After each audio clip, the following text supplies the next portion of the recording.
Вопрос, который задают часто сами кавказцы и чеченцы, и ингуши. Слушайте, говорят, а у нас J1, но это же еврейская гаплогруппа, что мы, получается, евреи, они говорят. А нет, на самом деле та же ДНК-генеалогия показывает, что вовсе не евреи и никакого отношения в религиозном, социальном, историческом отношении не имеют. Потому что эта гаплогруппа J1 образовалась 32 тысячи лет назад, задолго до вообще появления евреев на исторической арене. И как это вот, откуда мы узнали, да, что 32 тысячи лет назад? Очень просто. Берется выборка людей, и у них Y-хромосом анализируется, и считается, сколько мутаций образовалось от появления этих, так сказать, людей от того, что в их ДНК, до настоящего времени. И вот по, допустим, чеченцам образовалось в среднем 223 таких мутаций, СНП-мутаций. Это несколько другие мутации. Это уже мутации, которые необратимые.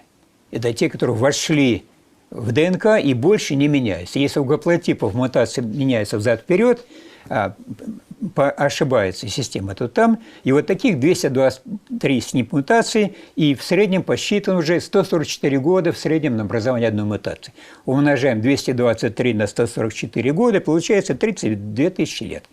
То есть это очень древнее было отпочкование от дерева, как бы, системы, там, Y-хромосомы, ушли в сторону эти самые кавказские народы. Поэтому здесь к евреям не имеет ни малейшего отношения.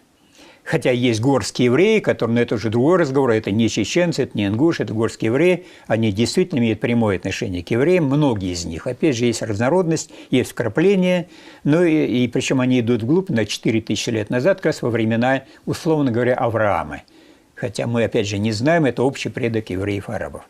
Так вот, это касается, значит, вот такого беглого просмотра по ряду вещей. Теперь спрашивают, а вот у арабов тоже выражены эти же гаплогруппы. Не происходят ли чеченцы и ингуши от арабов? Ответ такой – нет. В общем, есть единицы, которые явно такие же, есть метки, есть в Кувейте, в Йемене, там, в Омане.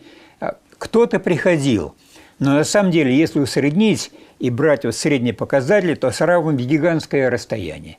То есть общие предки чеченцев и ингушей, и арабов жили, ну, примерно 10-12 тысяч лет назад. То есть это очень далекое расстояние.